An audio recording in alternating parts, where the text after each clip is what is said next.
میں اب دعوت خطاب دیتا ہوں اسپیکر پنجاب اسمبلی ملک محمد احمد خان صاحب۔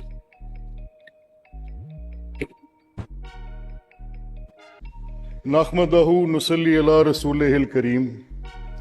شکریہ جناب اسپیکر۔ میں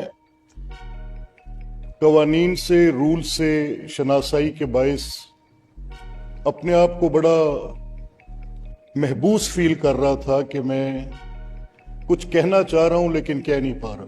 تو I am grateful to Zeeshan Rafiq صاحب، منسٹر فار لوکل گورنمنٹ، جناب leader of opposition Malik Ahmad Khan Bhachar صاحب، very kind of both of these gentlemen and the whole house, کہ آپ نے یہ میرے دیکھنے میں یہ پہلا واقعہ ہے، لیکن میں آپ کا شکر گزار ہوں۔ یہ ایکسٹرا آرڈینری حالات ہیں جن میں ہم کھڑے بات کر رہے ہیں، اور جن حالات میں ہم آج تاریخ کو دیکھ رہے ہیں، اس میں ہر پاکستانی اپنے جذبات رکھتا ہے، اور ان جذبات کے اظہار کا پنجاب اسمبلی سے بہتر، پنجاب اسمبلی سے مؤثر اور پنجاب اسمبلی سے زیادہ میننگ فل کوئی اور فورم ہو نہیں سکتا۔ سو میں اس پورے ایوان کا شکر گزار ہوں کہ آپ نے مجھے یہ موقع دیا۔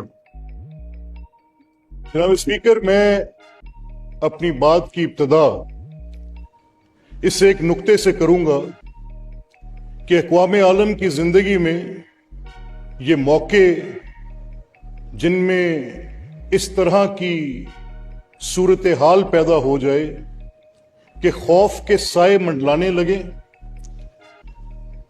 کروڑوں لوگوں کی زندگی داؤ پہ لگ جائے، ایسی صورتحال پیدا ہو جائے کہ جب جو کہا جا رہا ہے ان الفاظ کے معنی تلاش کرنے کی کوشش اگر کی جائے تو پھر یہ دیکھنا پڑتا ہے کہ کس صورتحال میں یہ کیفیت پیدا ہوئی کہ ایک جماعت یا ایک گروہ یا ایک ملک اپنا جنگی جنون سوار کرے، اور اس کا مقصد کیا ہو۔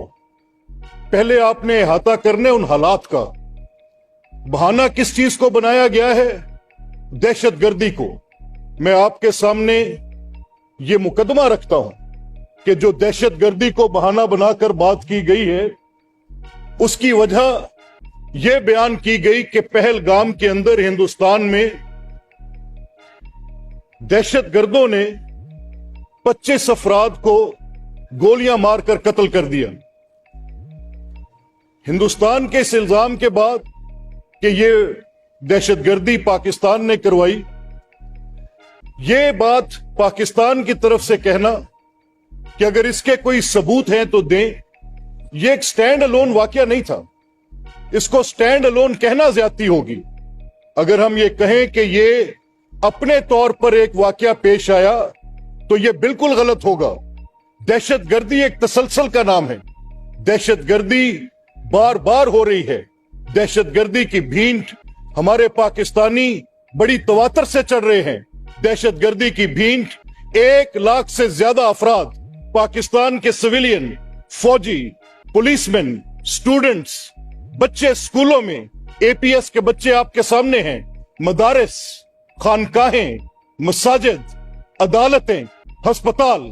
وہ تفصیل جب میرے پاس آئی تو 1 لاکھ کے لگ بھگ قریب افراد ہیں، جن میں 37,000 سے زیادہ سویلین ہیں، جن میں افواج کے لوگ ہیں، سرکاری لوگ ہیں، جن میں سپاہی ہیں، پولیس مین ہیں۔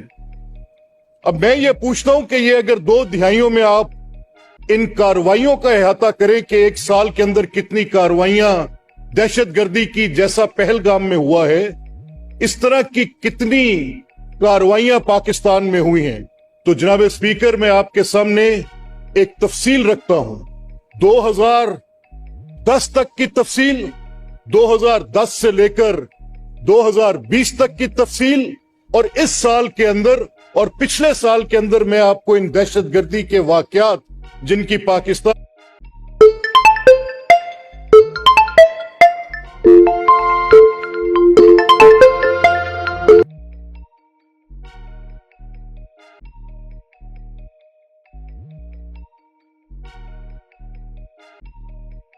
بھینٹ چڑھا، मैं वो आपके सामने रखता हूं। पिछले साल से इस साल 400 ज्यादा हमले हुए हैं। अभी हम मई में बैठे हैं। हमले करने वाले कौन हैं? मेरे वेस्टर्न बॉर्डर से नीचे उतरते हैं, उनमें से लोगों को पकड़ा जाता है। जिनको पकड़ा जाता है उनकी इन्वेस्टिगेशंस की जाती हैं। जब इन्वेस्टिगेशंस की जाती हैं तो सामने सबूत आते हैं कि ये हॉस्टाइल एजेंसीज के लोग। अब मैं नाम ले से नहीं कतराता। अब मैं ये बात कहते हुए किसी डिप्लोमेटिक नॉर्म की परवाह नहीं करूंगा। आज मुझे ये बात खुलकर कहनी है। ये सबूत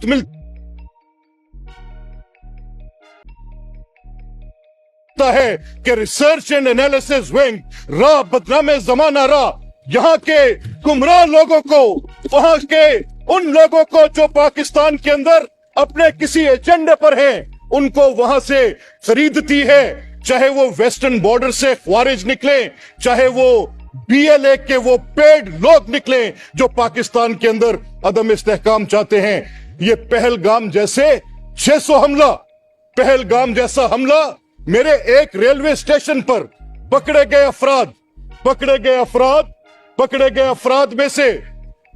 अफराद में से ये सबूत सामने आते हैं कि इनको पैसे कौन दे रहा है। वो कौन से अकाउंट्स हैं जो यूरोप में बैठे हुए कुछ सियासी जमातों के वो लोग जो पाकिस्तान के वजूद के इनकारी हैं, जिनकी सियासत का खात्मा इस बात पर है कि पाकिस्तान के अंदर उनकी और पाकिस्तान की आपस में वो पाकिस्तान के वजूद के मुनकर हैं। वो लोग वहां बैठकर इस तरह की फंडिंग्स करते हैं, इस तरह की पैसे भेजकर लोगों को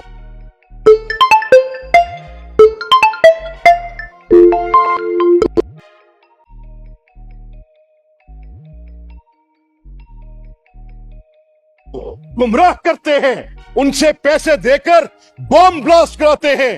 एक नहीं, पहलगाम जैसे वाकयात की एक पूरी तफसील है जिसमें यह सबूत मौजूद हैं जो अक़वाम आलम के सामने डिप्लोमेटिक फोरम्स में डोजियर्स के जरिए, कलभूषणों की गिरफ्तारी के जरिए, जेहलम में गिरफ्तार किए गए अफराद के जरिए पाकिस्तान की रियासत में आज I will not gate myopic here.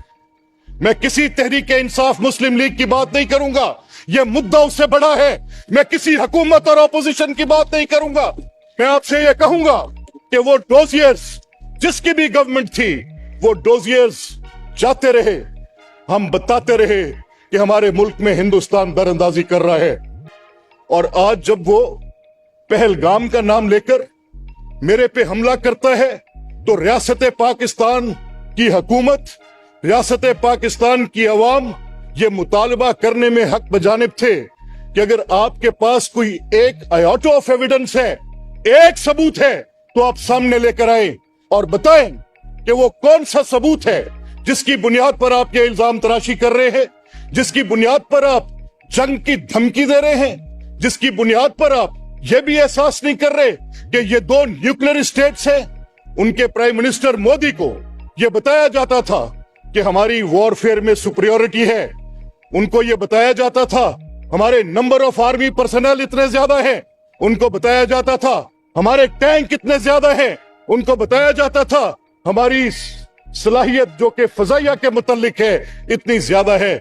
उनको बताया जाता था कि हमारी मईशत पाकिस्तान से ज्यादा मजबूत है। और एक थ्रेशोल्ड होता है, आप न्यूक्लियर की बात की परवाह न करें, ये थ्रेशोल्ड होता है कि कब वो क्रॉस होगा।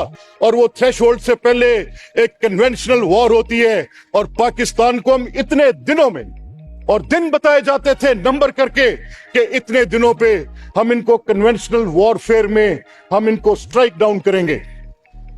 ये तफसील थी हिंदुस्तान में, उनकी दिनों की तफसील थी कि पाकिस्तान के खिलाफ जब ये जंग छिड़ेगी तो कितने घंटे, कितने दिन, कितने हफ्ते हमारी मईशत और न्यूमेरिकली कितनी हमारे पास साजो सामान है, वो गिनती गिनते थे अपने बनिए के हिसाब से।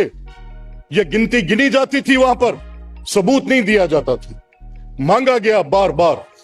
फिर यकतरफा तौर पे सिंतास मुआहिदा, ये मजाक है। सिंतास मुआहिदा क्या है? ये बायलैटरल अरेंजमेंट है। मेरे मगरबी दरिया मुझे दिए गए, मेरे मशरकी दरिया सिंतास मुआहदे में हिंदुस्तान को दिए गए, किन हालात में दिए गए, ये मैं आपको थोड़ा सा पीछे सफर कराता हूं। जो यहां पर सीनियर्स बैठे हैं, जिनमें राणा मोहम्मद इकबाल साहब, मंशा भट्ट साहब, मोहतरमा ज़किया शाह नवाज साहिबा, ये लोग आपको तारीख बता सकते हैं कि 1948 में, 49 में, 51 में, 52 में, 53 में, 54 में पानी की बुनियाद पर हर साल पाकिस्तान और हिंदुस्तान जंग के दहाने पे पहुंचता था। तब यह सोचा गया कि अगर यह सिलसिला ऐसे ही चलता रहा, रोज एक कैनाल बंद, रोज एक डिस्ट्रीब्यूटरी बंद, रोज एक बराज को बंद कर देगा कोई, तो यह जंग इनएविटेबल हो जाएगी, लड़ी जाएगी यह जंग। तो आप इसमें बैठे, बातचीत की और तय किया, उसकी क्लॉजेस के अंदर लिखा कि दिस इज इररिवोकेबल, खत्म नहीं हो सकता ये। इसकी रिवोकेबिलिटी को रजिस्टर किया गया। जो सालिस बीच में बिठाए गए, उन्होंने देखा कि इनके मामलात इतने संगीन हैं, इसके अंदर से ये क्लॉज खत्म कर दें कि कोई एक फ्रीक भी सिंतास मुआहदे को, इंडस वाटर ट्रीटी को यूनिलैटरली टर्मिनेट कर सकता है। ये बात इस्टेब्लिश की गई, लिखा गया, ग्रेंटोर्स ने साइन किया कि जो 3 दरिया बांट दिए गए, ये अब आपका शेर है। 80% ऑफ द वेस्टर्न वाटर मेरे पास आया। वो दरिया 80% पानी रखते थे, 20% मुझसे लिया गया, क्योंकि हिंदुस्तान में उनकी पानी की जिंदगी पूरी करने के लिए चाइना के साथ शेड ब्रह्मपुत्रा का 38% उनके पास था। उस वेस्टर्न फ्लो को मेरे तक सिर्फ run of the river water को रोकने की एक बात जो थी कि कितनी हद तक रोक सकते हैं वो रोक सकते हैं, और बाकी flow of the water divert नहीं किया जाएगा। उस मायदे को मुअत्तल कर दिया, ये जानने सोचे बगैर कि वो जो जनेवा कन्वेंशन है वो ट्रीटीज पे पाबंद करता है। जनाब स्पीकर, वो कहता है कि जब 2 ममालिक आपस में कोई मुआहदा लिख लेंगे, वो किन असूलों के तहत लिखा जाएगा। ये दुनिया चंद असूलों पर चल रही है। आप जानते हैं कि कुछ अहकाम इलाही हैं, इसकी तफसील मैं ऐसे बयान कर सकता हूं कि कुछ हकूकुल आबाद हैं, कुछ ह्यूमन राइट्स हैं। Human rights creation of a man है। मैंने और आपने सोचा कि कैसे वो हकूक जिनको हम इंसानी तस्वर करेंगे, जिनके अंदर मैं और आप चार्टर लिखते हैं कि ये हकूक कभी वायलेट नहीं होंगे, उनमें बेशुमार लोगों के राइट्स आ जाते। वो राइट्स किसी बिब्लिकल कुरानिक स्क्रिप्चर में नहीं आते, उनके अंदर कुछ मोरालिटीज के इश्यूज भी होते हैं।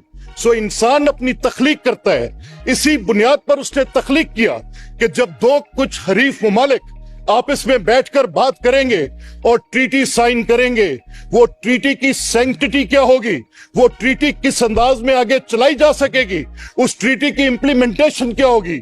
Water is life for me. जनाब स्पीकर, मैं कैसे बर्दाश्त करूंगा कि यूनिलैटरली ना आप उसको अबेंस में रख सकते हैं,